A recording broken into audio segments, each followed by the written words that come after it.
ជម្រាបសួរលោកគ្រូក៏ដូចជាសួស្តីទៅកាន់មិត្តភក្តិទាំងអស់គ្នាថ្ងៃនេះខ្ញុំបាទជាចន្ទរងមកពីក្រុម SU 2434ថ្ងៃនេះដែរខ្ញុំមកបង្កើតនៅ project Laravel មួយដែលលោកគ្រូបានដាក់ឲ្យដែលមានចំនួន5ចំណុចចំណុចទី1គឺ create ទៅលើ project Laravel ថ្មីមួយចំណុចទី2 configuration database ក៏ដូចជា migration ទៅលើ project Laravel មួយហ្នឹងក៏ដូចជាការ create ទៅលើ MVC push source code ចូលទៅក្នុង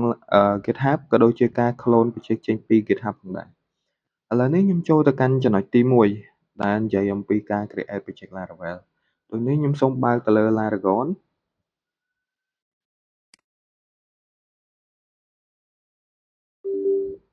ខ្ញុំ right click យក quick app ហើយជ្រើសរើសយក Laravel ដូចនេះវានឹងតម្រូវឲ្យយើងដាក់ឈ្មោះ project Laravel ថ្មីរបស់យើង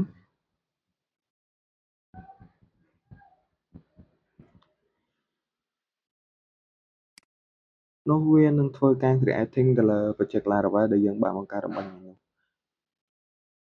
ដូចនេះខ្ញុំសូម skip វីដេអូប៉ុណ្ណឹងសិនខ្ញុំបានធ្វើការ create project របស់ខ្ញុំបាន success ហើយដោយគ្មានកន្លែង error នោះទេអ្នកនរគ្នាអាចមើលបានហើយ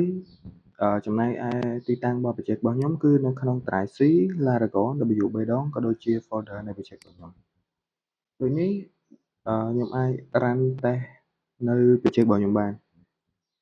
ដោយខ្ញុំប្រើ Git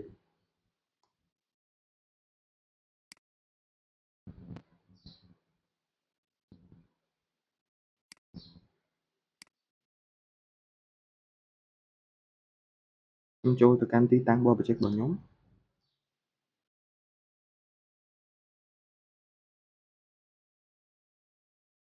ឥឡូវនេះខ្ញុំកំពុងតែឈរនៅលើ project របស់ខ្ញុំដូចនេះខ្ញុំអាច run test ទៅលើ Laravel របស់ខ្ញុំបាន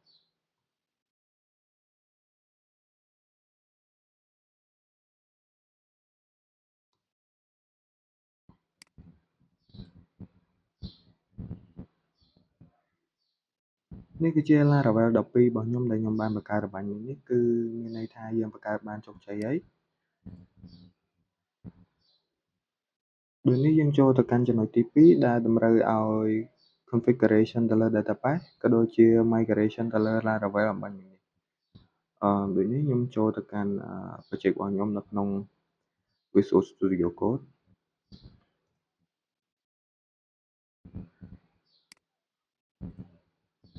ហើយនេះគឺជា project Laravel របស់យើងបាញ់មិញនេះអញ្ចឹងខ្ញុំចូលទៅកែប្រែ database អញ្ចឹង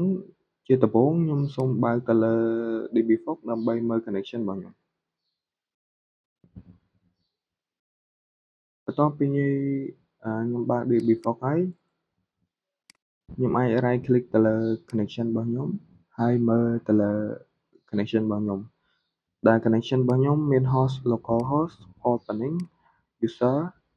អញ្ចឹងខ្ញុំអាចយកconnection របស់ខ្ញុំយកទៅកែប្រែនៅក្នុង Visual Studio Code បានដែលខ្ញុំអាចកែប្រែទៅលើ DB connection ទៅជា MySQL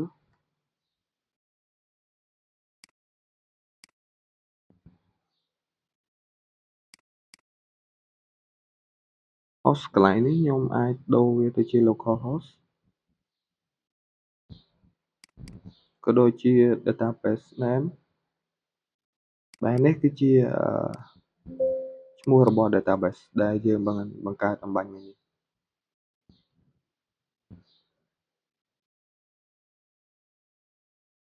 ក៏ដូចជា username ហើយនិង password ហើយខ្ញុំក៏ចូលទៅកាន់ config ដើម្បីកែនៅក្នុង database.php នៅត្រង់កន្លែង MySQL ខ្ញុំធ្វើការកែទៅលើ host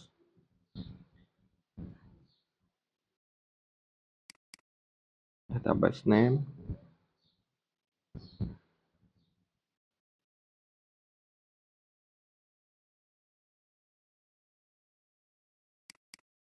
username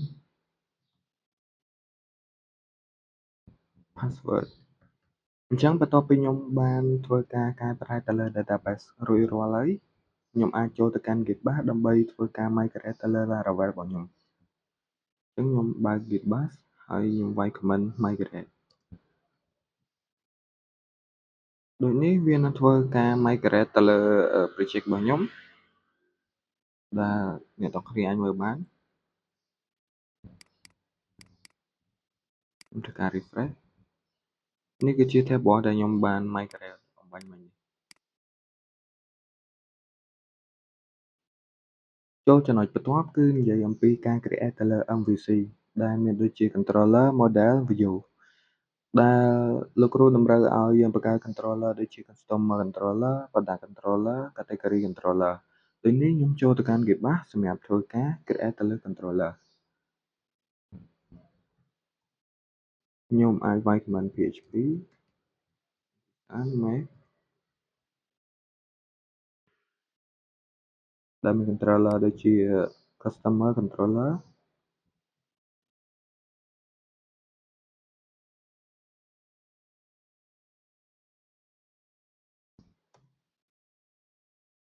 ដែលនៅពេលដែលយើងបង្កើត controller successful គឺវាមានដាក់ថា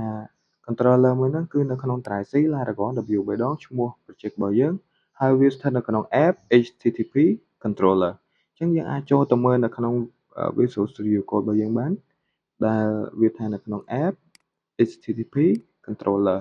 ហើយនេះគឺជា controller ដែលយើងបានបង្កើតអំបញ្ញមិញនេះដូច្នេះខ្ញុំធ្វើការបង្កើត controller បន្ទាប់ដែលមានដូចជា product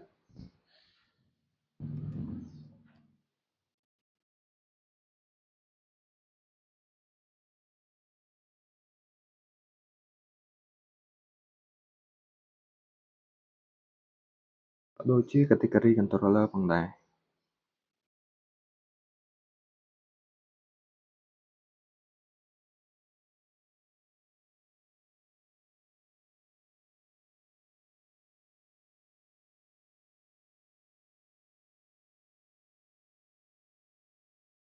ហើយនេះគឺជា controller ចំនួន3ដែលខ្ញុំបានបង្កើតអំបញ្ញមិញចូលទៅកាន់ចំណុចបន្ទាប់គឺការបង្កើតទៅលើ model ដែលមានដូចជា customer product category ក៏ដូចជា user អញ្ចឹងខ្ញុំអាចធ្វើការ clear មួយសិនហើយធ្វើការវាយ command សម្រាប់បង្កើត model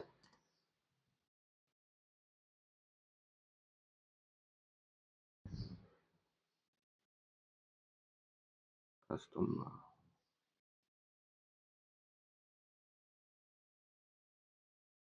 ដែល model របស់យើងគឺវាស្ថិតនៅក្នុង app model ហើយនឹងឈ្មោះ model របស់យើងអញ្ចឹងយើងអាចចូលទៅមើលនៅក្នុងapp model នេះគឺជា customer ដែលយើងបានបង្កើតអំបញ្ញមិញបន្តមកយើងធ្វើការ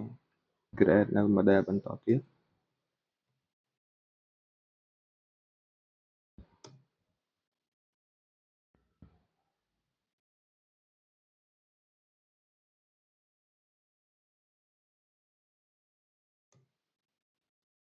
ក៏ដូចជា model ចុងក្រោយគឺ model user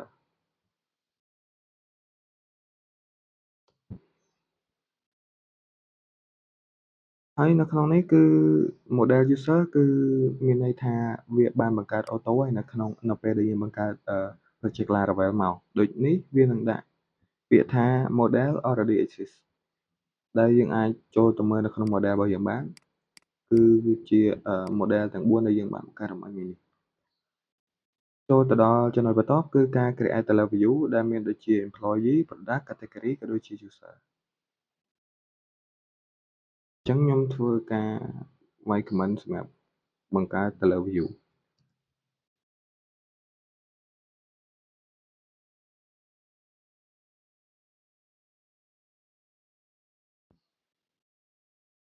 នៅពេលដែលយើងបង្កើត view របស់យើងគឺនៅក្នុង resource view ហើយនឹងឈ្មោះ view របស់យើងអាចចូលទៅមើលបាននៅក្នុង resource view ហើយនេះគឺជា view ដែលយើងបានបង្កើតរបស់នេះបន្តមកយើងធ្វើការបង្កើតទៅលើ employee category product ហើយនិង user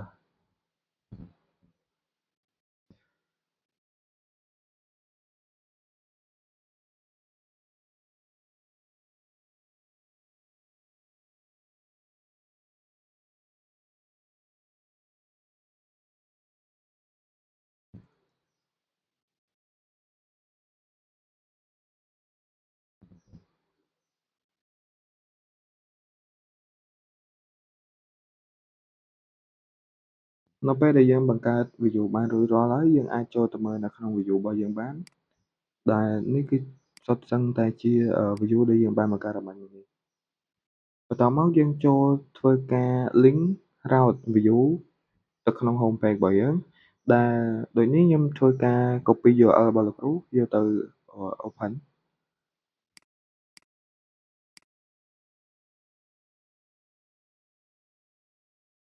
ដើម្បីធ្វើការ copy នៅ index ចេញពី GitHub របស់លោកគ្រូ ដែលខ្ញុំធ្វើការ copy ទៅលើ index ខ្ញុំចុចចូល index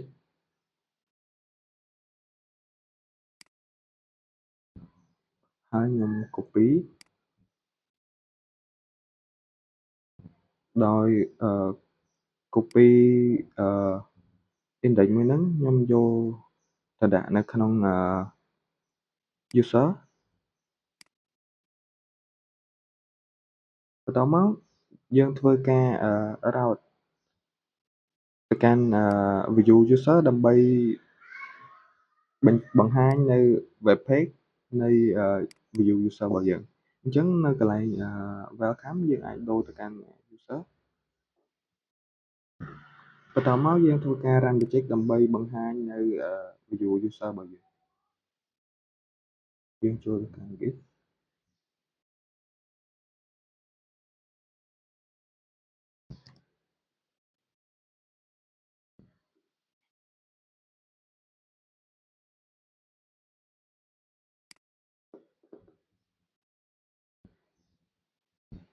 ហើយនេះគឺជា view របស់ user របស់យើងនៅពេលដែលយើង route មកកាន់ home page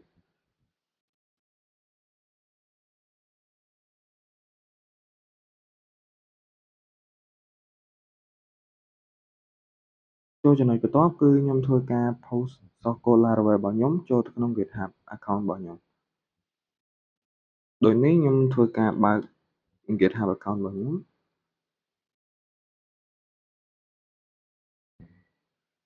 ដែលនេះគឺជា GitHub account របស់ខ្ញុំដូចនេះខ្ញុំធ្វើការបង្កើតនៅ repository ថ្មីដែលមានឈ្មោះថា Laravel group 02 su2434.io ដែល repository របស់ខ្ញុំគឺជាប្រភេទ repository public ដូចនេះខ្ញុំធ្វើការ create repository របស់ខ្ញុំនៅពេលដែលខ្ញុំបង្កើត repository បានរួចរាល់គឺនេះគឺជា page របស់ repository របស់ខ្ញុំ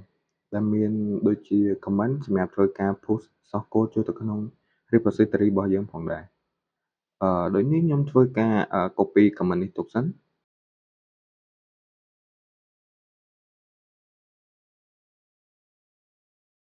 នេះគឺជា source code របស់ការ push source code ចូលទៅក្នុង GitHub របស់ខ្ញុំដែលខ្ញុំបាន copy វាទុកម្ល៉េះហើយតមកខ្ញុំធ្វើការ push វាម្ដងម្ជួរចូលទៅក្នុង GitHub របស់ខ្ញុំផងដែរតែខ្ញុំធ្វើការ copy វាខ្ញុំចូលទៅកាន់ Git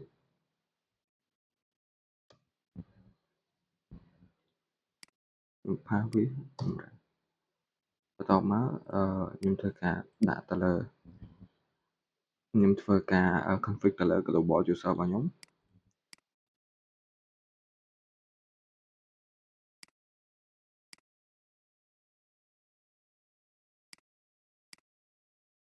តមកខ្ញុំធ្វើការ edit វា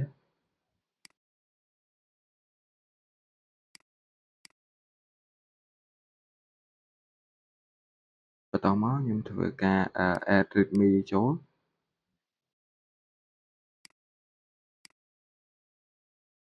ហើយខ្ញុំវាយ comment add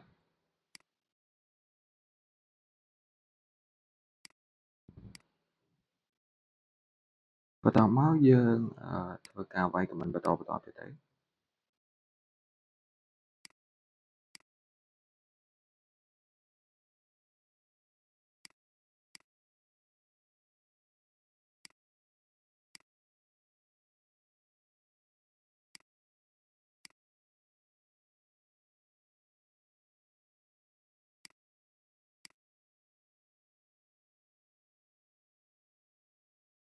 ហើយខ្ញុំធ្វើការ push ចូលទៅក្នុង Git របស់ខ្ញុំតែម្ដង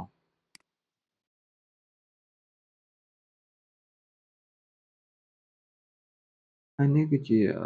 ការ push ទៅលើ source code របស់យើងចូលទៅក្នុង GitHub ដូចនេះយើងអាចចូលទៅមើលនៅក្នុង repository របស់យើងធ្វើការ refresh នោះវានឹងចេញនៅ file ផ្សេងៗដែលមាននៅក្នុង folder របស់យើងមាននៅក្នុង project របស់យើងវានឹងយក file ទាំងអស់នោះចូលមកក្នុង GitHub បន្ទាប់មកគឺខ្ញុំធ្វើការ clone project របស់ខ្ញុំចូលទៅកាន់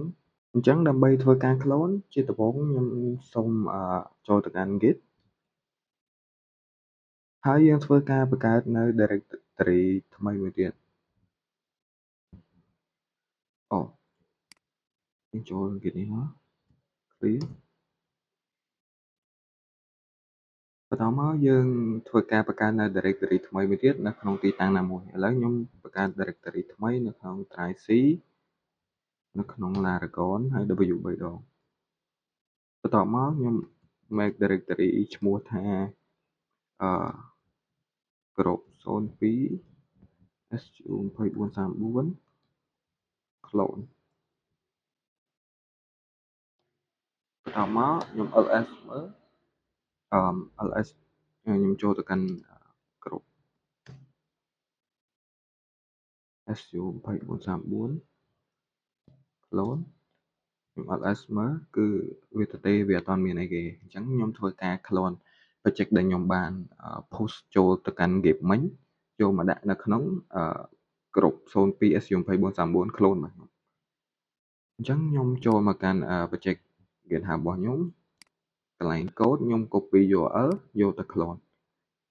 ដោយខ្ញុំវាយ command clone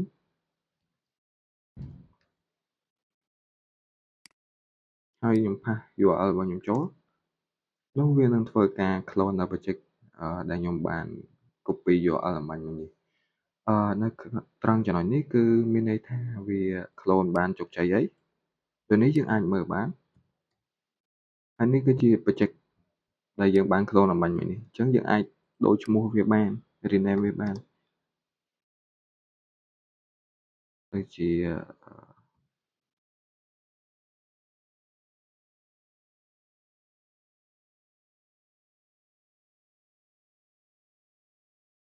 ហើយនេះគឺជា project ដែលយើងបាន clone អំបញ្ញនេះដូចនេះត្រង់ចំណុចទី1ចំណុចទី2ចំណុចទី3ទី4ហើយនិងទី5គឺខ្ញុំបានធ្វើវា successful ក៏ដូចជា រួចរាល់អស់ហើយដូច្នេះសូមអរគុណទៅដល់លោកគ្រូក៏ដូចជាមិត្តភ័ក្តិទាំងអស់គ្នាដែលបានតាមដានទស្សនាសូមអរគុណ